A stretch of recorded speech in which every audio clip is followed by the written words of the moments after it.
Hooked on a feeling.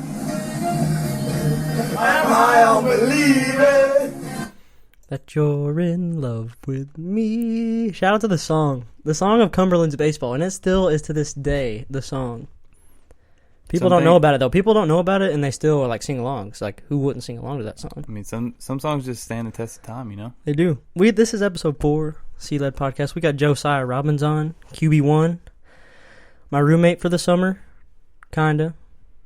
Went to the lake, taught me how to wakeboard, even though I still suck. Just coming off a good win Friday night against Weber International. Weber International. Yeah, it's all the same. You know, beat them. What was the final score? It's 45-16, I believe. So y'all kind of pumped the brakes. Yeah, we pumped the brakes. Thought we'd let them have a couple touchdowns, just so they can feel good about themselves, taking the 16-hour drive back to the Florida. Not be Bush League. Nah, Josie's the quarterback here. Quarterback 1. He played pretty well. Sick touchdown in the back left of the end zone near our fans. I didn't sit with our students. I didn't sit with the students because can't see what's going on in the end zone, and I like to see what's going on. So my man Kilgore, shout out to Kilgore. And yeah, we got Josie on. This is a big deal, folks. We got the quarterback 1. Gonna break every passing record at University of Cumberlands. Or so I heard. Group 3 home run champion of baseball, Braden Miller. Who was in Group 3? Because I was never in that. So, well, Group 3 consisted of yours truly, Josiah Robbins. We had Dexter Wilson. Shout out to Dex. The OG from Texas. Also the roommate this summer. Yeah. It was a good time. We had my man Dave Rowe in there as well. Shout out to Dave. Shout out to Dave. Out there shredding the gnar out in California now, getting pitted in those waves. He told me he almost died like 2 days ago. Wow. He called me. He was like, dude, I almost died. I was like, how'd you almost die? It's like I thought he'd just BS me, but he was like, no. He's like, so I don't know nothing about surfing. Nothing. And he said when you ride the waves, there's like reefs, there's coral reefs, there's rock reefs. He said there's a rock reef to his right, and he got thrown off his board, and he said he almost smashed into the rock reef, and he thought he bit the dust, and his board broke in half, and his boy that he was with, I don't know, he's got 1,000 boys out there, he said he had to get on his board, and he had to swim back to the shore, and he said he took his friend's surfboard and went and got his broken board because it was his baby that he's got a tattoo of, so like, that one's going in the archives, you know, so he said he had to get a new surfboard, so I couldn't I could surfboard, like with a gun to my head I could surfboard, but like, it's not going to be very good. I can barely wakeboard, even though I got up. Getting up on the wakeboard, folks, the top 5 feeling of your life is getting up on the wakeboard. Because I eat shit for it was at least 2 hours. Yeah, every bit of 2 hours. They were losing hope. They were losing faith. Took in about half the water of the lake into his lungs, but, you know, it's part of the experience, part of the learning curve, you know. It was cold sitting in there. Because you're fine when you're up riding. Like, you get hot, you know, you get tan. Flex for the ladies, but I was in the water more than I was out of the water. Shoot, yeah, Norris Lake, right? Yeah, Norris Lake. Norris Lake. Lake Cherokee's beautiful women. Beautiful women. Beautiful women. Good docks. Yeah, I'd love to live on Norris Lake.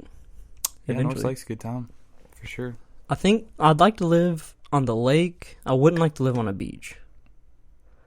Just because hurricanes and stuff, like weather.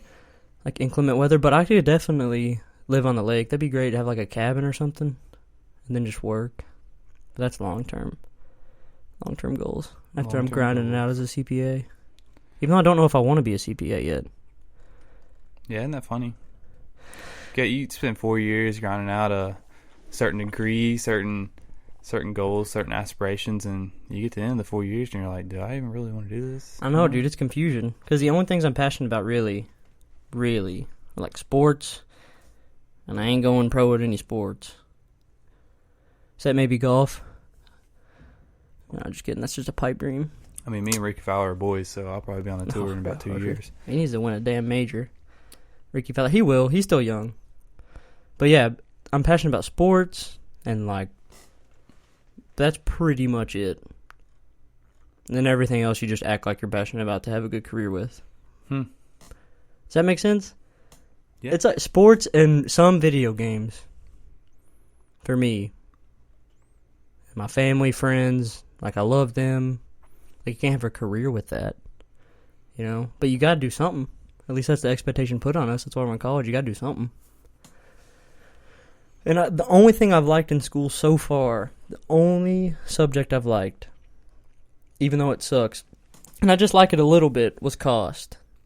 Because every single business needs good cost accountants. Or every single entity needs good cost accountants. But it kind of sucks. Like doing that work, it would suck. It'd be pretty boring.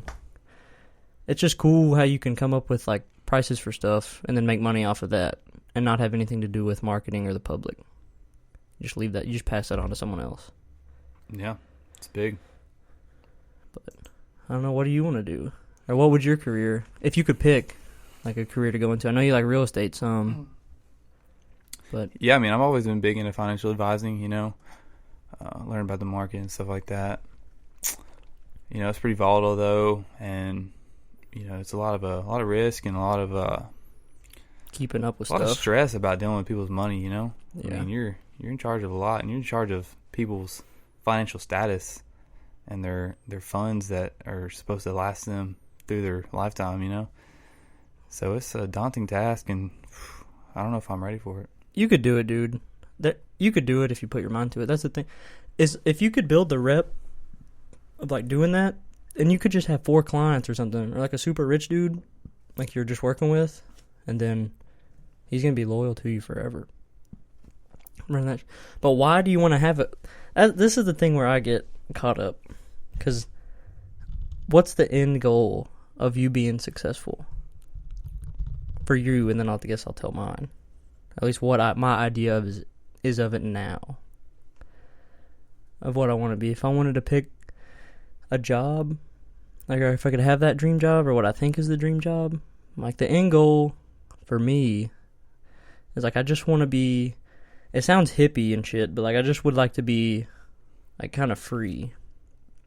That makes sense. I hate right now, and you have to do it. I'm gonna have to do it for a while, but showing up or telling me what to do, what time to show up, and it's fun to grind and it's fun to work, but it's not fun when you're doing it for something that you don't care about. But you got to do that, or at least that's the way the game's set up to play right now. But it would be so sick if I did something and made a lot of money and then just was free to do whatever I wanted for a while, but still stay disciplined and still stay working out and still doing that stuff. But that's kind of a rough idea, and I know it's kind of confusing because you can't really predict the future or what's going to happen. But that's kind of my rough idea of it. I just don't want to have to grind, doing stuff I hate. Yeah, I mean, I think a lot of times we fake our passions just to get through and just to try to motivate ourselves, to do something we don't like. But eventually we have to find what we're passionate about, and usually that's doing our own thing and not working for somebody else, Yeah. Kind of being able to set our own schedule, be able to go at our own pace. And ultimately that's what we're striving for, We don't want to fake our passions. We want to get something that we're passionate about and contribute to the betterment of society. Yeah, ultimately. And not to get too deep or philosophical or whatever, but because we're all gonna die, and you don't. Dang, you already hit him with that. Jeez. Yeah, but for me, I don't want to look back and be or if I died today, would I be satisfied with what I've done so far? And right now, it's definitely no. Why does it matter? That's the thing. Why does it matter? But it does matter. But why does it matter? But if it didn't matter, I would just stop doing everything.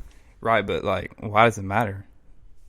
What's the root of why it matters to have a good life?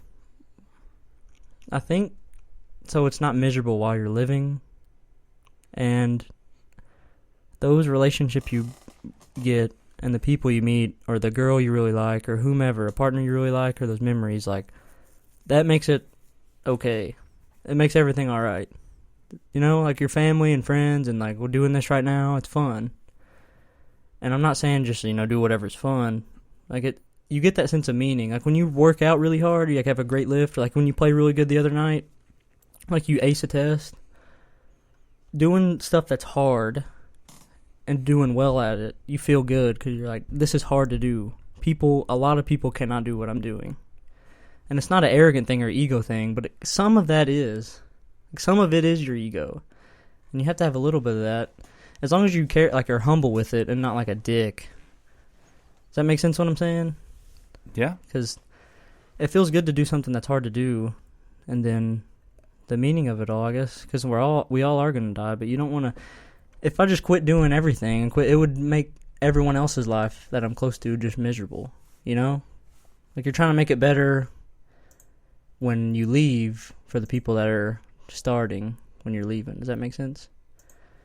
Yeah, absolutely. I can see where you're coming from. Because we have it better than probably everyone that's came before us as far as like safety and evolution. It's just easy to pay attention to the negative stuff. For me it is, especially with Twitter. And that's part of the reason why I got rid of my Instagram. But I have a new one for the podcast. Go follow it. Corey Leddington. Links in the bio. Be great content on there. Great content on there. Josie Robbins. But yeah. What's your end? Or what's it for then for you? We jumping in hot off the rip, boy. Have to come in hot, you know?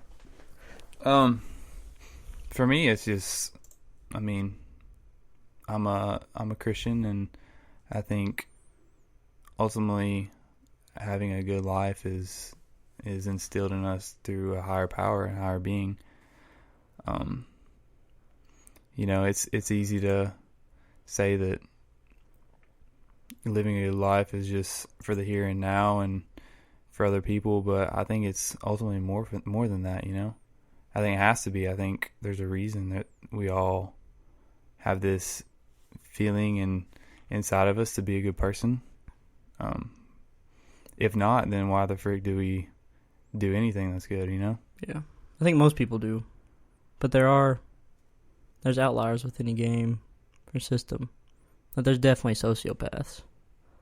And definitely people like that are serial killers that are just have no feeling at all. But for that's kind of I'm not the most religious person right now. I don't like acting like I know whether there is or there isn't. Or wherever there is, I do get the underlying feeling that there is like a God or is something up there, but I don't like acting like I know exactly what it is because I don't. But there is that feeling of if I like what I said earlier, if I died today and there is a judgment, you'd rather look back and be like, I'm proud of that, of what I did, than being like, dang, I wish I would have done more. You know? And I feel like most normal people have that feeling. When you do things that are productive, you're like, wow, I need to keep doing that. It feels good. Because if I look back, I'm proud of that. Instead of just being lazy or being unproductive. And part of it's biology, like, you know, we're designed to be productive and get after it, but there's that meta of, you know, your mind telling you got to get up and keep going. At least mine does. And once you do that, it gets instilled in you to keep going. Like working out or like running or reading. It's just hard to get going and doing that. It's much easier to just lay in bed or just eat whatever you want. Absolutely, yeah. Anyway. I mean, we're constantly trying to do things to better ourselves, and I think that's something that's instilled in each one of us. What are you doing currently to better yourself, Corey? To better myself? I have concepts of what I long-term want to do to better myself, but currently, the main thing I'm working on right now is getting more sleep. Because my sleep schedule from probably 7th grade has been awful. My parents will tell you that. My friends, Connor Hicks, will tell you that. My dad has always been like, your sleep schedule is not good. You need to get more sleep. I've been working on that because I used to stay up all night playing video games. Modern Warfare 2, Gears of War 2, Fable 3, all those games. I would just get home after school. Black Ops 1, I would get home after middle school and freshman year of high school, and I would just play all night. I didn't give a shit about my sleep. And then it carried over into college. And then finally I'm trying to get more sleep. And I'm trying to get more sleep and eat a lot better, which I've been doing decently. And then the third thing I'm trying to do right now before I go out into when I graduate is not drink as much. because I'm definitely a binge drinker. Like, I'm not a type of person to, like, drink 2 beers every day.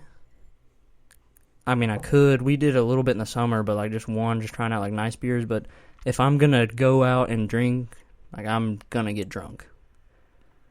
So that's one thing I need to, like, tone back on before I leave and start working. And it's nothing, like, bad or anything, or I'm not detrimental. But it does, once you're, like, kind of seeing yourself as an adult, you'd be like, okay, it's definitely more net negative than it is positive. So, yeah, sleep, and then my food, and then just try to, on the weekends, just not binge drink, like, at parties and stuff. But it's enabled right now in college, or at least it is for me. Going out with your friends, it's so fun for, like, the moment, but then the next day sucks. So that's me being brutally honest about that. So, Yeah. Look, I just had a feed come up on my social media that says that Eva Braun, the wife of Nazi leader Adolf Hitler, her underpants just got sold at an auction house for more than $4,600. her underpants? Her underpants. It's an expensive ass pair of panties. That's wild. Adolf Hitler's wife? Adolf Hitler's wife. It's crazy. The market dictates anything. There's a market for everything out there. Just let you know that, guys, that go for your dreams and aspirations, because frick it. If there's not a market, you can create one. Yeah, to hell with it. What is it? It's price and differentiation, and that's definitely differentiated from a lot of things. That's differentiated from a lot of normal pair of panties. You know what I'm saying? Get out there. Even though you try to distract me and throw it off from that. That feed is nice. Dude, listen to this shit. You ever been sitting there on your phone and talking about something, or like a product or whatever, a concept, and it pops up like, would you like to buy? That's because they're watching us, man. Oh, 100%. They're watching everything we do. Dude, my dad today sent me, he was like, fill out this insurance form, and it's from State Farm, and I'll pull it up right now, and it's a beacon. It's a beacon, and they say it monitors your speed and your miles, so you can get better discounts and stuff. They just want to know where you're going. Right, and I was like, oh, great, another company to just get our data to know everything about us. And I say that, jokingly, but not really. Every single thing you sign up for is like birth date, name. You know why? You're just a statistic, man. Yeah. That's it. All they want to know is what you do, where you go, how you do it. I mean, at the end of the day, it's just about having a profit and a bottom dollar, and for somebody that information is very data's valuable. sufficient. It's what the thing with Facebook was. That's it. Data is crucial, because if they know, and I'm not a bit like, there's a lot of people who go way too far with it, at least I think, is like the brainwashing or like the mind control, but they just want money, and if they know more about the individual, they can just market it straight towards. How many times I've talked about Mac Miller, and on my phone on Twitter and Instagram, it'll be like, buy this Mac Miller poster now. I'm like, all right, that's kind of cool, but then again, it's kind of like, oh, shit. But, all right, back to the thing. Nice watch. What are you trying to do to better yourself, Josie? QB1? Currently, I'm leading a life group that is sort of like a Bible study, but also kind of like a group discussion on next steps we're taking in the community to not only share the gospel, just to impact it in general. And so that's one thing I'm doing to not only better myself and more craft my skills as a leader, but also just to better the people around me. I mean, if we're not educating and teaching people to lead the generation below us, then it's going to stop with us, Yeah. I mean, ultimately, even though you're a good leader, we've seen great leaders in the past history, but if we don't teach anybody behind us, then it's going to stop with us. So I think it's important that we take people under our wing and teach them the way of not only living, but just a better society. Yeah. That's a common theme with my family especially, and with good people I've met, is most people are just trying to leave it better. That's why it's important. One great thing about having kids and offspring is you're trying to leave it a better place for them, so it's not as hard on them. Like, my grandpa definitely lived a harder life than me. As far as physically, like, he worked his ass off as a mechanic. And his idea was, I'm not going to let my son, I don't want my son to do what I'm doing. So I'm going to do it as hard as I can. That way I can maybe make enough money to send him to college. And my dad ended up going to Union and LMU to play baseball and go to college. And then I definitely have it better than my dad and my mom as far as being set up. It's just, you can't waste it. I have to recognize that and not just be like, oh, I'm fine, I'm just going to take it easy. You can't waste it. I get that feeling. Like, I can't waste it for them.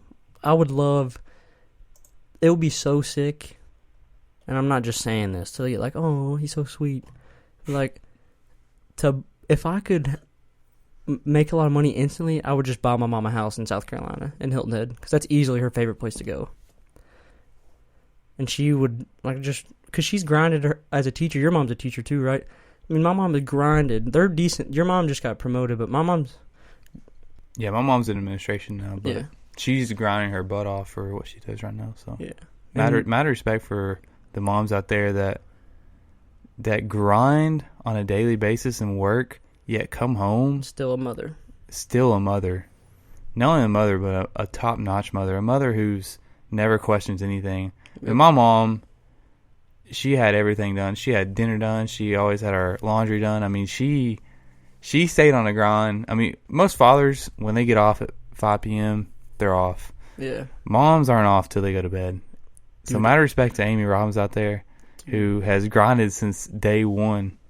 Dude, it's crazy. My mom, like, I don't know how she does it. Josie's going to piss, so I'll just talk about my mom right here. Yeah, shout out to the moms out there. It's ridiculous. Like, having the house clean, at least from my experience. Cleaning the house, cooking, doing all the other stuff, like showing up to every game, everything. And then still working. My mom teaches and coaches, so that's crazy. And just still doing that. And my dad's the same way. I mean, they're split up now, but like, he is grinding all the time. And you just look at that, and it really makes me think, like, the people who don't have that good upbringing, that's terrible. If you don't have a good, everything's your growing up experiences. And they mold you. And nurture's a lot more important than nature for me. Yeah, so shout out to all the moms out there. Josie's back. I was talking about my mom. Shout out to Jessica Leddington. North Laurel. Won the region last year. She's the assistant girls basketball coach. Special ed teacher. It is crazy. But they do all that. And guys, like, my dad's still the same way. He just does it in, like, his work. We're grinding just as hard as work. When moms, I feel like, I'm just generalizing here, of being more homebodies, especially their kids. Absolutely. I love how you point out that you're just generalizing, because I think it's ridiculous how people make statements, and everybody in society has to pinpoint those statements like they're just talking about everybody in general. Yeah, it's a generalization. It's my experience on an average. Absolutely, you know? Yeah. We shouldn't take these things to heart. I mean, people take these things way too seriously and just get so butthurt about statements made when obviously they don't apply to everyone in the universe. Yeah.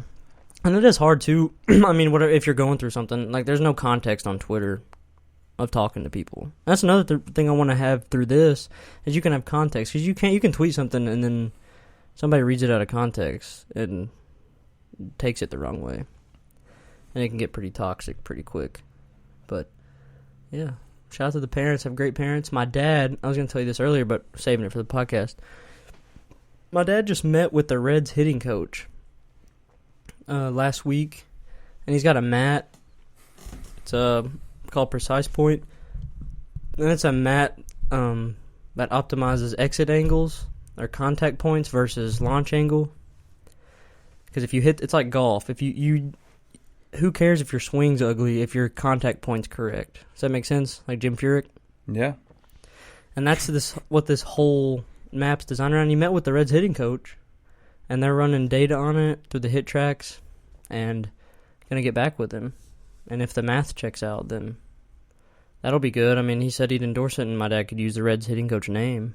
So it's pretty cool that at least that he got in the door to like talk to the Reds hitting coach. Yeah, it's super But cool. he was super excited about that, so that's chill. And yeah. Yeah, man. I mean, I think it's always cool to see how we idolize certain men and what they've done and the accomplishments they make. I mean, ultimately, that's kind of what we all want to have happen for us, is people to look up and be excited to see us, you know, and see what the knowledge we attain and the things that we can do. I mean, that's what we idolize here in America, especially with pro sports. Speaking of pro sports, I see that, you know, the Patriots let go of AB recently. They did let go of AB. I think it's really funny, though, that Robert Kraft, who had, you know, a prostitution case filed against him, releases AB just moments after this comes out. I mean, we don't really care about the facts anymore, especially with sexual assault cases. I mean, as soon as you're accused, you're done. It doesn't matter if it's true or not. Yeah. If you're accused, you're done. And I know AB had some prior issues with the Raiders and stuff, and that's probably why the Patriots let go of him, just because they just don't want to deal with it anymore. But at the end of the day, though, with sexual assault, if you're a woman and you file a sexual assault case against a man, it doesn't matter if the man is right or wrong. He's done for. Yeah. With AB, he's a douche. So most people were like, okay, based on his prior actions, we're kind of sick of him, so this is an excuse to just get rid of him. At least that's how I felt. And it's not the accusations, because they just got rid of him. They didn't suspend him. They didn't put him on leave, nothing. Which, like what you said with Robert Kraft, that just got swept under the rug. It was popular for maybe a week, and then it got swept under the rug. Anything with big time managers or owners or government officials, that's all going to get swept under the rug. That's what happens. It makes you sick. And even though AB, I've ragged on him, me and Rob ragged on him, Kleiss ragged on him, like, that is a result of his prior actions and decisions, which can come back to bite you. And that's what happened. Absolutely. Because he caused havoc in the Raiders. And just the Instagram videos and the tweets. Like, bro, you might be all right now, but you better check yourself, because if something comes up, even if it's just an accusation, you're screwed. And that's exactly what happened. Yep. And it's hard to think like that, I guess, when what you've done so far has brought you millions of dollars in success. And it's also easy for me and you to sit outside and not know what's going on. And we're not casting judgment, but just it's fine to have an opinion. But when most people are like, yeah, he's a douchebag, or we don't like his actions, when something that like that comes up, people don't care if it's true or false. They're just like, yeah, get rid of him. You know what I'm saying? Doesn't matter. That's exactly how I felt. Anyways. And you're just like, well, I guess they'll move on. The Patriots machine's still going to keep turning. They win 30-10 today. 40. Yeah, they'll be in the AFC Championship again. The AFC is a joke. Tom, man, it's just a joke. Well, nobody wants to play in the AFC because Tom Brady's over there. Okay, the AFC East is trash, and because nobody wants to play in it. Think about a player who's getting traded. Do you think he wants to play against Tom Brady every year? No, I agree. I recognize Tom Brady is the greatest quarterback of all time. My roommates, Chris and Noah, think it's Drew Brees, which is just you just can't even deal with that level. He doesn't have enough rings to solidify that argument. Yeah. I mean, great quarterback. Put up some ridiculous stats. I mean, one of the best regular season quarterbacks to ever play the game. But at the end of the day, the quarterback position is more than just putting up stats. And I'm tired of people just thinking it's all about stats, the quarterback position. You know what stat matters more than anything about the quarterback position? Championships. Yep. Can you lead a team to a championship? Or that's at least what lasts. In a short term, like microcosm, you can argue the stats thing all you want. But 20 years from now, they're going to look back and be like, okay, Brady's close in stats. He might even be better, but when it's all said and done, because Breeze got hurt this season. But they're going to be 6 rings, dog. Maybe even more than that this year. If he gets 7, you can't even argue. The AFC Championship, too, he has. Argue. He has 8 AFC Championship rings. Yeah, and it's not his fault that he's got the just because he's got a great coach and in a great system, you still have to have a great quarterback. Bill Belichick's not throwing the football. I'm tired of that. Tom Brady is in a great system with a great coach, but so what? They're still the best quarterback. Well, listen. They work together. Belichick didn't win before Brady came. No, he so didn't. I don't want to hear it. Belichick had a 300 and around 80% winning percentage before Tom Brady. All right, so this Belichick has to attribute some of the success to Tom Brady. Yeah. I mean, there's no question about that. I mean, the before stats show it themselves that without Tom Brady, he couldn't win as much. Now, I'm not saying Belichick isn't a great coach. What I am saying is them together is a dynamic duo, and one without the other is just unfathomable. You can't think about what if? Who could have cares done. about the what Who if? cares? Yeah. They're together. They win a lot. And that's what matters. Hypotheticals are fun, but that one is you're just arguing to argue, in my opinion. Like, I hate it. I hate the arguing just to argue. You're like, all right, bro, you're just a hater, and I'm guilty of it too because I hate the St. Louis Cardinals, and they just won the division, and I'm so biased, but they are a great organization. Every year, it doesn't matter who's coming up, they're a great organization. They still have great players, but I'm a diehard Reds fan, and I hate the Cardinals and the Cubs. But I hate the Cardinals more because they dominate us every single year. And the Reds, I'll get on a tangent. I know you don't keep up with the Reds as much as me, but like Aristides Aquino, it took them 3/4 of the year to call him up. 6'4", Dominican coming out, hit bombs, most bombs through how many games of the season he comes up, and I'm like, bro, the Reds suck, and we can't call him up. You can't just take one look at him and be like, we need to get this guy in our lineup. Stuff like that. But I think you are going to see a change of guys getting called up earlier, for sure. And it's going to, my man Garrett Bathrover's in the house, podcast episode 4, Leesburg, Florida. Low-key got his ears pierced last night, but they're gone right now. Low-key or high-key? I mean, I'm really trying to see this. It was high-key, he says. What's up, Garrett? What are you doing today? What you been doing? Well, I just did accounting homework for like 2 hours, and I came over here, and Noah's not here. Did accounting homework for 2 hours? Did you have a pro team you like? Football? Better watch the game tonight. Browns, Rams. What? You don't have a favorite pro team? He's probably a Bucks fan. Jags? Hey, Rollins a diehard Jags fan. Listen, the Jags had a good dub against Tennessee. Can't not love it. All right, they had a good dub. Hey, I am slowly, through Rollin, becoming a Jags fan because my roommate Rollin Layton, his passion is legit. You got fake people out there. You got the hothead dude that's just way over passionate to try to show his passion and like punch through a wall or something. But Rollin cares. And he's from Jacksonville. And he actually cares what happens to the outcome of that game. And I'll see the sadness of them lose. I saw the sadness of it 0-2. And I saw the joy when they won on Thursday night. I saw it. And everyone's gassing up Garner Minshew. And he's good, but let's just wait. I mean, we do live in a good state though, where we have a lot of very devoted fans. Especially with UK basketball. I mean, they're gonna win the national championship every year. It doesn't matter. Go Cats. Doesn't matter who they have. Go Cats. Show me the line. I'm betting the Cats. They broke Mississippi State. They lost, but they were still coming off Florida. That Florida game, and Garrett's a Florida fan, and fuck Florida. I'll just say it.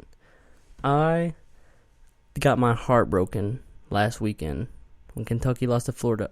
A 35-yard field goal, ladies. I could go down there to the field right now and make a 35-yard field goal 6 out of 10 times. No, you couldn't. Let's do it. No, you couldn't. We're setting it up.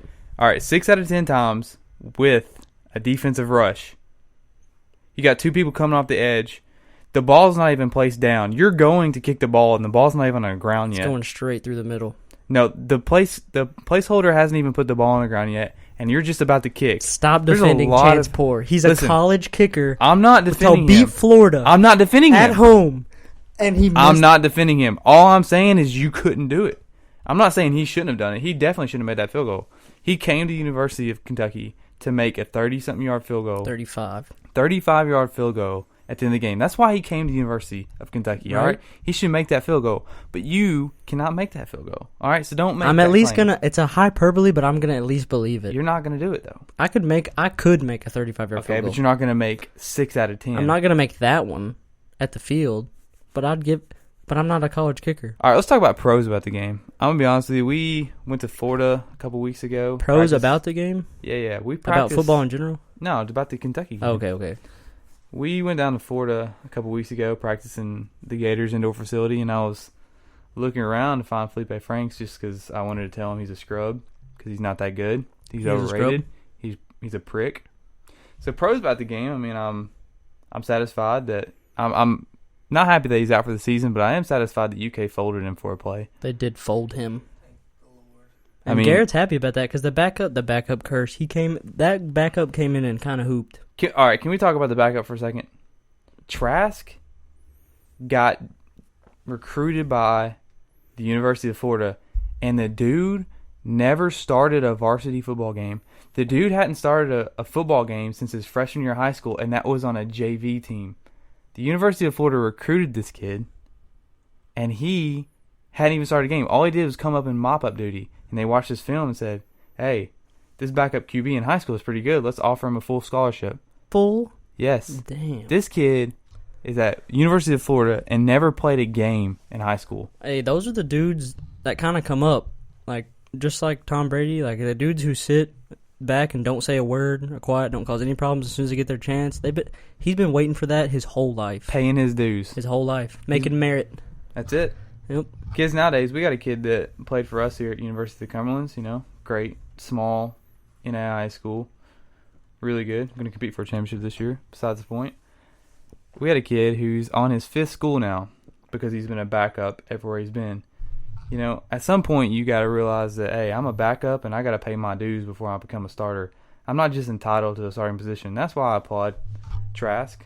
He paid his dues. He's a 5th-year senior. He's in grad school, and he said, instead of transferring, he said, I'll pay my dues and I'll wait for my time. And his time's now, and he's balling out. Got 2 dubs recorded on the year, and they're undefeated. He's going to be working towards the SEC championship. He played really good. I applaud the guy. And Even Kentucky could have been in the running, and I know I'm super biased. If they beat Mississippi State, 2 touchdowns dropped in the end zone. Lynn Bowden, you want to be a pro? You want to be a slot receiver? Don't drop the ball at the 1-yard line. How about that? That's what Kentucky does, though. They get receivers that can run fast, but they can't catch the ball. I mean, I That's love what they Kentucky. do. That's what they do. I mean, I know. I get my heart broken every year, but we're going to get destroyed by Georgia. So that was just a loss. But if we beat Mississippi State, 2 losses on the year, Tennessee's garbage. Got that wrapped up. It's whatever. And Notre Dame, I hate on Notre Dame, but they actually showed they were okay. Okay, they're okay, but guess what? If you want to compete, I'm not saying Georgia played good, but to only lose by a touchdown to Georgia, that's fine. But they don't play in a conference, and that really bothers me. Oh, it's rigged. It's a rigged game. I don't care if you're undefeated in a regular season. You should play the best. You should play the other best team in your conference for a conference championship, like everyone else does. Yep. All right, you should not be able to make it to the Final Four playoff if you're not in a conference. That's just Bush. Yeah, it is Bush. It's Bush how that happens. They play in one in basketball, right? Yeah, they're in a conference in basketball. Yeah, I'm pretty sure they're in the Big East. And then, but just on the same level as Alabama, and they're in the SEC and they play those teams, but they play a horrible schedule. Because they don't, but it's not, you can't be mad at it, but they do play a horrible schedule, but they don't have to play a good schedule. Alabama. Yeah, Alabama plays a easy out of conference schedule, but they don't have to play a hard schedule. Everybody knows they're incredible, and they also have to play LSU every year, who is outstanding this year. Joe Burrow is a dog. And they have to go to the SEC championship and play the best team on the other side of the division. Yeah. So, if you make it undefeated through your conference and play a conference championship in the SEC, in the SEC, you deserve to go to the Final Four. It's just bottom line. Clemson has to go undefeated, which they will, because their schedule is just as bad. Well, the ACC is terrible. Yeah, I don't blame Clemson. The ACC is awful. Yeah, they're just bad. If you're come in number 1, I would literally play Alice Lloyd I would try to schedule him every weekend. Because you're staying number 1, you can't knock somebody down if they're losing to Austin Peay or winning against Austin Peay. You can't take them down. It's just if you lose to Austin Peay, like Tennessee did. Who'd they lose to week 1? Georgia State. They won in the NCAA tournament, too, as like a 14 seed or something. Shout out to March Madness. But football season's way better. I could watch in the NFL tonight. I pick my MVP on FanDuel. If I win $20,000, I'm going to the hottest girl I see, and I'm taking her out. She can't say no. $20K? I mean, I'm not going to win, but, like, Baker Mayfield's my MVP tonight. So he gets 1.5 points on FanDuel. $20K, boy? Throw that in a traditional IRA. I'm just illin'. Even though you like Roths more, right? Just depends. Just depends on your financial situation. It's a great great personal Hey, finance advisor. My name is Josiah Robbins. Let's get that clear. If you need financial advice, I will be here. $2,000 an hour. I promise I'll make more than that. Well, I'm not going to say I'm not going to make money. All right? I'm going to make money. But I promise you'll make money as well. That's right. All right? That's the bottom line. That's it. Even though Josie can't make money against me playing golf. Let's just throw it out there. I'm in a net positive against Corey. Let's just make that clear. All right? Let's make that very clear. Second of all, I definitely have more wins in Super Smash Bros. Against Okay, this is not true. First off, well, everybody knows that Marth is the best player in Super Smash Bros. We're appealing to a very limited audience here. So y'all 100 viewers. Super Smash Bros. Melee, I play Falco and he plays Marth. And Marth is a dog. I gotta have respect for Marth. And I'm Falco, and he's delusional if he thinks he's better than me. He's just playing with Marth. So we'll see tonight. We'll see after the podcast. Yeah, I mean, I know that most of the viewers don't want to, or listeners don't want to hear this topic on the podcast, but just let it be known that Marth is the best in Super Smash Bros. And if you ever do play, you will find that out. Greatest game ever. Video games. What I talked about with Britain. You can attest to this too, Garrett. I don't know, not you as much. Josie doesn't. Yeah, let's talk about video games. What do you got to say about video games? I was gonna say we're going to be the first generation of parents that actually play video games. Yeah, do you think that's a net positive for society? I think whatever you can do, as long as you have to balance it. I think if you can make money off of it, that'd be good, because there's a lot of Twitch people, but I think if you can like connect with your kid through video games, if you're like me, and like, you know, I mean, I'm decent at sports, and my kid's going to be decent at sports, but if I could connect with them that way or through, then that'd mean it'd be good. But if I'm taking all my time to play video games and not paying attention to my family or whatever, then that's definitely bad. Yeah, that's fair. I could also see myself 100% giving them up when I start working. Because right now I can play them because I have time to play them. But I still don't even play them unless it's on the weekends. But what do you think about them? I know you're probably... But I love video games. I like competing, and since I'm not playing a sport anymore, it gives me an area to compete when I'm not playing golf. And, they shaped a lot of my childhood. And it's super nerd mode here, but they really did. What's your favorite video game, Garrett? What? Fortnite. And don't you just can't you, in 10 years from now, you're going to be like, bro, you're going to be Fortnite, staying up all night playing that game, that was the shit. We had so many good-ass times on that game. And, I mean, I got out of Fortnite quick because it got saturated, but, I know, but growing up, Modern Warfare 2, Black Ops 1, Gears of War, all those games, oh my, I used to binge those games, staying up. After, middle school basketball games, or freshman baseball games, or baseball throughout anything, just get off, let's play Fortnite, let's grind. And girls don't get that. And I know this podcast isn't directed towards girls, but girls do not get video games at all. My sisters would be like, what are you doing playing video games for 4 hours? And 4 hours was too much, but to hell with it. I was figuring it out. You can't figure it out till you know it's bad for you. You know what I'm saying? At least me. Unless you know heroin. Don't do heroin, kids. But what? Dip? Oh, we can talk about dip? Hell yeah. Yo, I look back on dip, and I'm sad that I don't dip anymore. But it's a net positive for me. So I went through. So it's a negative for people who dip, or is it just a net positive for you in general? It was negative. No, it was negative for me. Okay, so it's negative for you, but it's not negative for all people. I don't know. I can't speak for those people. I mean, I think it's definitely not good for your gums. Well, I mean, why was it a negative for you? I didn't like my mind being I have to have a dip, and I never really got to that point. I just dipped I started dipping because of baseball. Going to the field, fitting in, because I want to fit in. I mean, that's my thing, right? At least for me. I wanted to fit in, like, hey, Zach Hurley offered me a dip. I can't say no to Zach Hurley.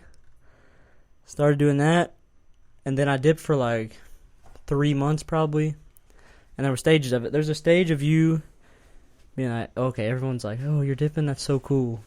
So you start dipping and keep going, and then once that kind of died away, I was like, what am I doing? I didn't want that, and then it made my teeth brown, and I love my teeth, so I just stopped doing it. And my tolerance just went away completely. So, what you got over there, Garrett? What kind of dip you got? Kayak straight. Kayak straight. You know, good on the budget. Very marginal purchase, but also a very quality dip for its price. But I haven't had a dip. I haven't had a dip in. It's been a year now. You know, I think one exception at Worley's wedding. I put a dip in at Worley's wedding, but other than that, it's been one dip in a whole year, and I'm done with it. I don't even think about it anymore. You know, I think it all depends on your mental state about whatever you're doing. I think dipping is kind of like when you first start out. It's like the infatuation with drinking in college. You know, yeah. Like at first you're doing it because it's a cool thing to do. It's what your peers are doing. It's you know, it's accustomed to being cool status. You know, but once you pass that up, you know, where's your mental state at? Are you doing it just because it's still cool, or are you doing it because it actually brings you to a better mental state? I mean, I think alcohol is the same way. I mean, some people don't treat alcohol right. I think it can be a net positive for some people and a negative for other people, you know? Dude, Ernest Hemingway was drunk every single book he wrote, hammered. And I'm not saying it's good for him, but it was good for us, like the books he made. I don't know if you've read any of that, but I've got, you know, The Sun Also Rises, and I love that book. At the end of the day, you've got to judge your life on your convictions, you know? It's balance. You know, if you're getting convicted to not consume alcohol, then don't consume alcohol. Yeah. If you're getting convicted to not dip, then don't dip, you know? You can't have... And let's stop judging people Yep. because they don't have our own convictions, Yep. you know? Exactly. Everybody's different. You can't have cookie cutter rules for everyone. Everyone's different. You can't... Like, you cannot be drunk as hell every day and be long-term successful. But you definitely can, like, drink a few beers every now and then as long as you're balancing it. But it's moderation and balance. And for me, that is one of my... Because I like... For me, especially, is like being like or applause from my friends or like girls or whatever. So that's for me. And then once that dies away, I'm done with it. I'm done with, like, who cares? Like, after I stopped playing baseball, just, okay, dips out the window. Even though it does, from my personal, anecdotal evidence, it makes you a better hitter. So, I mean, RDIs is a real thing. yeah, RDIs, runs dipped in. Runs dipped in is what that means, so. 100%. Shout out to Chase Middu. He's coming on the podcast soon. I'm going to get 4 mics, and we're going to have me, you, Dave, and Chase. That'd be great. That'd be good. Dude, it's going to be legendary. Hey, make sure you keep up with the podcast and get tuned in on that one. I mean, follow the page. For sure. And if you don't, who cares? You know what I'm saying? You ain't going to hear it. You ain't going to hear it, but I just want to let you know that it'll be a net positive for your information gained if you listen to it. Yes, sir. What were we talking about before dip? I don't know, but what I want to say, I do want to say this, that personal convictions is what actually contributes to a good free market system. I mean, if everybody had the same likes and dislikes and convictions, then, you know, there would be no free market. I mean, there's a lot of different markets out there. You can do a lot of different things, a lot of different products, a lot of different things offered. And if everybody was the same, then we would be stuck in our own same ruts. It'd be super boring, too. And it would be boring. It would. It'd be so boring. I don't like, and just quit judging people for their different. If you don't really know them, if it's one of your like best friends or family members, and you can clearly tell they're going through something or like abusing something, you know, talk to them. But at the end of the day, the change has to come from them. You can only tell somebody so much, especially dudes. I bet, yo, Josie, stop doing that. And you're gonna be like, yeah, all right. I'm gonna stop doing it when I want to do it or when I, you know what I mean? Like, I could tell you to lift, which, I mean, you already lift, but like, just as an example, like, hey, You need to start lifting, bro. You're only going to do it when you want to do it. I mean, you can try to give guidance, but you just need to quit judging people if they do things differently than you. At least I think. Shout out to Garrett. You gonna hate Florida? Personal conviction is lit. Elon Musk is building spaceships, so. I don't hate Florida. I hate Florida. I mean, I can definitely visit there. Oh, not the state. The state's beautiful other than Yeah. when a hurricane comes. All right. But the football team, I hate them. Yeah, I do like my man Tim Tebow, though. I respect him. Shout out to Tebow. I respect him. I respect him for not going down to wide receiver. I mean, I probably would have. I mean, if they said, hey, you can't be an NFL quarterback, can you play tight end for us? I'd be like, frick, yeah, pay me and I'll play tight end. But, I mean, I guess I can respect him for just wanting to be a quarterback. Tebow's the man. Now he's got the freshest cut on My man the gets SEC network. Dude, my man gets a haircut every day. Every day. Has to. He has to. How often do you get I get a haircut maybe once every 3 months. I'm probably a once a month and a half, once every 2 months. I mean, I get it pretty buzzed down, and then I continue to shape it up around the neckline. I mean, I don't want to get scruffy and look bad, you know? I hate spending money. So I would just want $14, I won't get a haircut. Like, all right, I'll just wait until they have a deal or something. I don't want to take this time to do a promotional ad, but Mike's Barbershop, downtown, $10 haircut. Now, we're not sponsored by him yet, but We'll just know that you will have a great environment to get your haircut, and he is a dog. All right? I've never been Don't there. ask for a fade, though. I don't. If you're a black guy listening to this podcast, Yeah, don't get a fade. Dexter Wilson. I probably wouldn't get a fade and get lined up by him. I mean, that's my personal beliefs, but I wouldn't. if you're a white guy, go get a haircut. I mean, if I was a black dude, I would want a black guy to give me a haircut. Which you're going to be slim pickings around here. But Dexter tried to get a fade there once. Dexter told me it didn't work out. So Dexter knows, too. Oh, Dexter knows. You can trust Dex. You can trust Dex with anything. He's actually student success coordinator at University of My Cumberlands. guy. Group 3 used to be hitting dingers with yours truly, and now he's student success coordinator at University of Cumberlands, making pretty good money For what he's spending. for sure. I mean, the standard of living here in Williamsburg is ridiculously low. Yes. So you can definitely have a great life You off just a gotta be very willing. mid-level job. Yeah. He's going to be fine. Same thing with Guillermo. If you're just willing, like people love to complain, and we can get into the pros and cons of being in a small school in Cumberlands, especially in Williamsburg. If you can just grind out, like if you're Guillermo, he's from Venezuela and Dexter's black, but he's in an area that's not predominantly either of those. And if you can just be willing to like grind and just put up with the shit of like redneck people or whatever, wherever you're at, if it's the reverse, if like I was in a super urban area, if you can just put up with that, you're getting a job. Guillermo, if he works on his English, is getting a good job. Yeah. Because they will hire a bilingual person, and if he can just put up with it, he's going to be fine. Listen, my guy Guillermo is already getting hooked up with this American girl, and so he's already got his pass to say pretty much. Yeah. I mean, he's doing the system right. I mean, he's doing it the right way. He's doing what you're supposed to do. I mean, if you're a foreign guy out there and you want to stay in America, find you a nice little American woman and you're good. You got to win within the rules of the game, even if the rules are stupid. Yeah. Just if the system's there to finesse it. Yep, absolutely. Yep. I mean, that's what I do on a daily basis with my education. I mean, for sure. I have so many problems with the education system, but it's better. Like what I was saying earlier, it's better than what anybody else has had before me. But there's still a lot of problems with it. What do you do in class actually learning other than Dr. Tan's class? I have played thousands of Pokemon Showdown games, thousands of chess games, and not looked up. Our accounting and business department is a little bit different. I mean, our classes in seed are not geared more towards discussion. I mean, they're just note-taking, which for most of us, I know for me and you, is just not the most effective way to study.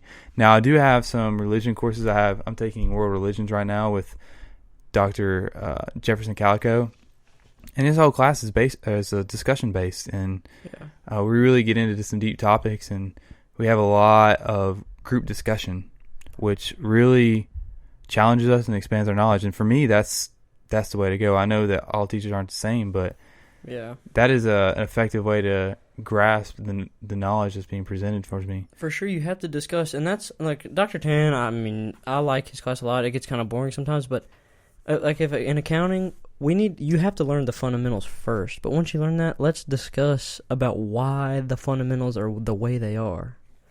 Or does that make sense? Yeah, like, I don't instead think of just learning a bunch of shit, you need to be like, why am I learning? What does all this connect to? Exactly. That's what you have to do to actually know the content. You have to know how it works. I think too many times we just accept what people are telling us and we don't know how it works. And that's dangerous because it could be false. It could in be the realm of politics and stuff going on with the government, if we just accept what they're doing and don't actually see how it works, we can be accepting false information that they just want to throw on us and confuse us. That's the same thing with social media too. But Judge Mills, criminal justice teacher, I took criminal justice electives. He started off his lecture he was like, just get your notes out, just telling us bullshit like about the criminal justice system. 10 minutes in, he was like, everything I just told you was a lie. Wow. And I was like, whoa. And like a page of notes. He was like, yeah. So if you guys aren't learning on your own and up to date on this, or if you don't read the book, 'cause no one had read the book at that point. It's Intro to Criminal Justice. He was like, whatever someone in a position of power or is over you is telling you, you're gonna just believe. And that experience for me, great professor Judge Mills, and he was a judge in Knox County for a while, and I was like, whoa. I was like, I need to start, dotting my I's and crossing my T's a little more. I mean, I think that's an excellent point. I think that all of us are responsible for the knowledge that we attain, right? We're responsible for reaching for it and trying to learn it, but we're also responsible for verifying it. Yeah. So just because you get information from somebody doesn't mean it's verified. And I think accepting that information is a crucial mistake without verifying it. Especially anecdotal evidence, which can happen easily with somebody just telling you a story. And you're like, oh, okay, I'll believe that, without even looking it up, because it's just the easy, lazy way to do it. And we don't have time to, look up everything or whatever. And the stuff you're looking up, that might even be false. But you got to watch out. Keep your head on your shoulders, son. So who you play? We play Union, right? We play Union this week. Trash. Worst Union team I've ever seen. Maybe the worst team in NAIA. So if you're listening to this podcast and you know somebody who goes to Union or you go to Union, I would advise to get out right now. Corey just exited. I'm not quite sure what he's doing. Probably talking to a female. He's got lots of women that he likes to talk to. That's respect, though. I mean, if you're a dog, you're a dog. I encourage anybody out there that's not yet settled down. Had to take a leak, not talking to a female. I was wrong. However, back to my point. If you're out there and you're not currently tied up, and you're a young guy, I mean, I'd encourage you to talk to quite a few females. You can't know what you actually want until you've dipped your toes in the water and started to hang out and talk to many different diverse females. Now, I'm not talking to go out there and find some Japanese chick, because Lord knows I wouldn't. But I mean, I would. Ain't no way, cuz. I like Japanese chicks. If you're pretty, I like you. You know what I'm saying? Oh, I've never found a pretty Japanese chick. They're not out there. I've only known one. Anna Chin. She transferred Corbin Middle School. That's it. Dr. Tan's wife. But that's off limits. Yeah. The ones that are pretty must be off limits, because I've not really ventured with them. Yeah. And especially with... It's a weird dynamic with Instagram. It's a weird dynamic. Because you have to uphold your social media presence, at least it's the game, while also trying to hit on them in person. At least that's the vibe I get. Yeah. You gotta... I've never really been a social media guy on trying to get women. That's never been my way. I mean, some guys are really good at it. Some guys can finesse the system. Some guys can make it not awkward, and for me, that's never really been me. I'm more of a face-to-face conversation guy. I think if I am speaking to a female in person, I think, she's going to fall in love with me, and they all have, so. Yeah. That's respect. That's how I feel about it. Yeah, boy. That's respect. No, if a girl is funny and somewhat pretty, Because me, I have to play the game, right? Because I'm short. So, like, I have to be funny. And I have to be cool. I can't just walk up to a chick based on my physical presence and, like, just get them. You know what I'm saying? So, I got to be smooth. Right. I mean, there's 3 ways to get women, all right? You're hot. You have a lot of money. Or you got serious game. And, I mean, you got to know what field you're playing in and you gotta have and game. maneuver it. And if a girl's funny, then I just like her. It doesn't matter who she is. Really. Because if you're being funny, you've been through some stuff and you've came out in a decent way of looking at it. Like, I'm just going to laugh at it. And I think if you can laugh at something, then you're over it. That makes sense? Like, something I'm not over yet is my parents getting divorced. So, I mean, I can laugh at it in spots, but not, like, really. And, I mean, it's not, like, a huge... I'm not, like, sad or depressed about it. Things happen, you know? And I told you that. You're the second person I told, and I was just like, well, you know what happens. And that... It's good for me in the long term of being like, look, you got to find somebody that you really, really care about. Or that you can... Because people change, and, like, to live with a girl, bro, that is like long term, that's like she gonna have to be the right one. Absolutely. Because I can barely live, like, I mean, like, living with dudes, like, they're my best friends, but, like, we get on each other's nerves, and, like, we're homies, but every now and then we'll get on each other's nerves, you know? And, like, if you can't talk about those things and be upfront and, like, be respectful, then it's just not gonna work. Yeah, at least that's what I think, anyway. I mean, we won't know until... Yeah, you don't know until you throw your hat in the ring. That's the crazy shit. Yeah. I mean, you won't know until you dive all in, and at that point, it's... You know... And I hate the stupid... I hate not being honest, and I hate the stupid games that are played. That's what I was saying with social media. Like, I just hate the stupid-ass games. Like, if you have a problem with me, please come to my face and tell me. Like, I'll talk to you. I'll reason with you like a man or whatever. But just don't... Like, let's just not be fake about this. Yeah, and I mean, not many people have problems with me because, like, I get along with everybody. But, like, if you're gonna, just please, like, let's just sort it out in person. And that's going farther and farther away, especially with the social media stuff. Like, people will talk all that shit, and then when they see you, they're trying to be your buddy. Like, come on, dude. Like, I'm not saying I've had any, like, major personal experiences with that, but especially, like, dudes trying to get girls that, like, have boyfriends that they kind of know, and you're like, dude, come on, we all know what you're doing. Like, you know what I'm saying? I get that vibe a lot. Yeah, I understand. I mean, you can't hide it. I mean, everybody knows what you're doing. Yeah. Just don't be shady. There's people that are worse than the shady people. Hey, shout out to business. Ethical wealth creation is the best for long term. So we can tie it into that. But, like, the people who are just trying to get the short-term deal just end up messing everything up long term. And it's the same way I feel with relationships. Like, if you're just trying to, you know, get the pleasure off the rip for like a night, you're going to end up screwing that friendship or like something else up long term if you're doing something shady. And that's the same thing with deals. And like what we talked about in auditing with the Enron and how like Sarbanes-Oxley came and then 2008, it's the same thing. Listen. But in the short term, it'd be hard to deny. It's hard to deny the pleasure short term, and then it's hard to deny like a $10 million deal from Enron, and then you end up fucking the whole economic system. Or in 2008 when the Big Short and all that stuff, it's just you screw everybody over just because you want a deal. So we had this guy come talk to our football team about 2 months ago, and he said he had 2 statements to us, and I want you guys to listen up on this because this is something that has rung true and has been on my heart for, well, really 2 months now. First of all, he said, the definition of maturity is being able to postpone pleasure.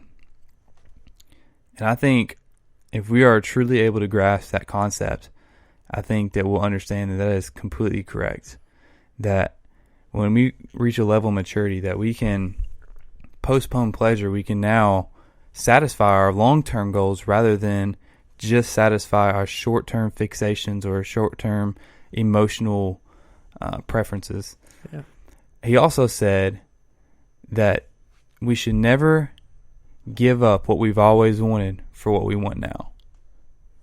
And so I think that's very applicable in today's society. I think we find out that too many people are emotional and they act on emotion, and they just decide to do whatever they feel now, and they have no recall of what they're about to give up because of those decisions.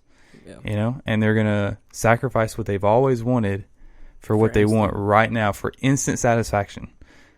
So I agree with that wholeheartedly, but the hard part for me and for other people that don't do that, and we're both working on it, is it's hard to look long term. Same thing with investing. It's hard to be long term when we're short term individuals. When we're day to day, when we're surviving, when we're out there, like hell, I might die tomorrow. You always got that creep. You know what I'm saying? So you're like, if you can just think that long term success will override the short term stuff. And the holding off pleasure thing is a huge thing. And because it's easy to act on your impulses. It's easy for me if I wanted to go, and every now and then it's fine, but if right now I wanted to go to just McDonald's and eat 1,000 cheeseburgers, just because hell, I might die tomorrow, I might as well eat all these cheeseburgers. And then I end up getting fat. It's easier to do that, or it's easier to sleep with the girl that, if you do and then something bad happens, long term you're screwed, you've ruined a bunch of friendships or whatever, than just to put it off for like a wife you like or a girl you want to live with long term, even if you got to put off the sexual instinct or the impulse for long term success. And it's a concept that I've been thinking of and you hear, but it's hard to get like reading up on that and staying laser beamed on it is the hard part. Very hard. A lot of distractions. But you can do it. It's attainable. Yeah. It's definitely doable. Now, I'm not going to sit here and act like, me and Corey aren't going to sit here. Or whatever, yeah. Me and Corey aren't going to sit here and act like we've got it figured out. I mean, I honestly would caution you to not take advice from people who act like they do have it all figured out, because nobody has it all figured out. I mean, certain people are further along than others. But me and Corey are definitely working on things, and we have a lot of growing up to do, a lot of maturing. I definitely give in to my short-term pleasures quite often. Yeah. And that's definitely something that I need to work on. And it's as long as you recognize it, and that's what we're saying with the mental state, as long as you recognize it and try to see it getting better or work on it getting better, then that is, for me, what I need to do. Yeah. But other than all the good talk we just had, Josie, since we didn't get to talk about this, is one of my best friends, has been my best friend since freshman year, really. Blood Island original. Oh, yeah. Happened way before that, but Blood Island was a culmination of a lot of friendships. Went to Domino's, Lord Huron. Yeah. I remember that. Yep. That was key. Yeah, and you're a culmination of all your great friends and family. So if you haven't listened to Lord Huron, I advise you to grab a hammock, even though Dave Groh would maybe say otherwise. He's definitely come along to hammocks, and he definitely has started to like them. He started to see the functionality of them, but grab a hammock on a clear night, grab your speaker, and turn on Blair Lord Huron. Turn on Lonesome Dreams. Yep. The one of the greatest albums. Great. Of all time, in my opinion, but some people might not think so. But listen to it, stare at the sky, just kind of meditate on that. I think you'll really enjoy it. Yep. And been boys for a while, going to continue to be boys. Stay hard, keep after it. And final question since the end: what is your meaning of life, Josie? We got to watch football. Football starts at 8:20, so we got to wrap this thing up. But the question, the common theme is: what is Josiah Robbins' meaning of life?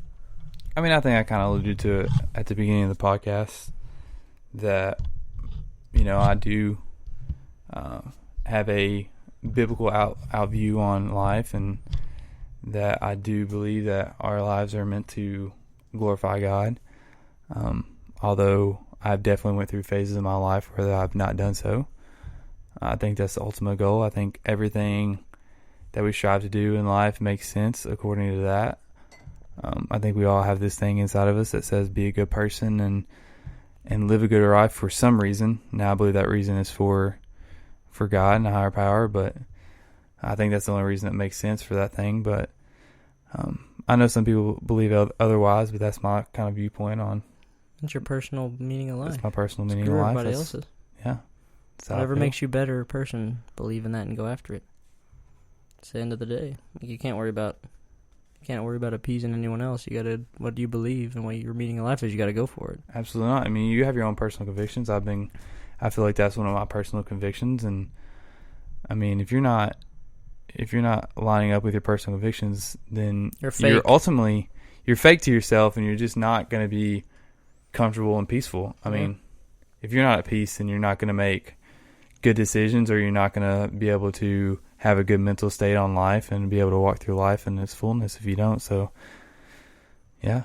Respect. So I appreciate you inviting me on the podcast. I'm sure I will be on in a future weeks. I'll be around too for sure. Me and Corey have definitely been best friends for a long time. Again, we had a great time this summer. If you need any advice on what beer to get from the liquor vault, we have definitely sampled a lot.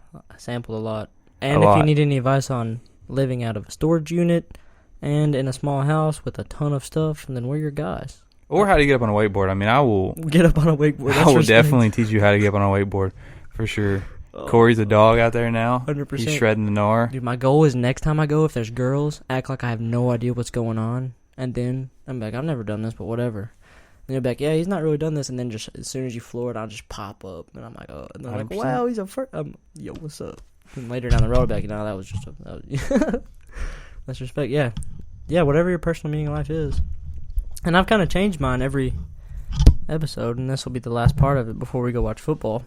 But the calm mind thing is a huge thing I've been focused on. So meaning of life for me is calm mind, and I want a house full of love. I have a good family, because we're all going to go our separate ways, our friends, and we're going to stay connected a little bit. See each other when we can. But finding, a wife that I can really care about, and having a calm mind, and staying in shape. And just leaving the world a better place for who comes behind me, for my kids and raising them.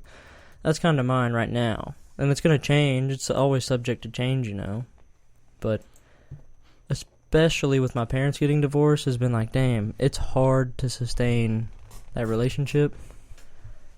And I've never really had, I've dated 2 girls in my life. Really. So, once I find that, I'm gone. You know what I'm saying? At least for the short term. So right now, that's my meaning of life, is just calm mind and then house full of love eventually. So because your upbringing is everything. It is everything. And if you can have a decent upbringing, or if I can, have that happen to my kids, then that's respect. That's it. It makes the world a better place. So yeah, we're going to go watch football. Baker Mayfield's my MVP in FanDuel. I'm going to win $20K. Probably not, but if I do, you'll see me on my boat at the Laurel River Lake. All right, we got Josie, episode 4. Go watch it. Links in the bio of my Twitter and my Instagram. And if you don't follow me, give it a follow. And if you don't want to, then that's all right. All right, peace. It's all about the Benjamins, baby. Stay hard. Stay after it. Let's go.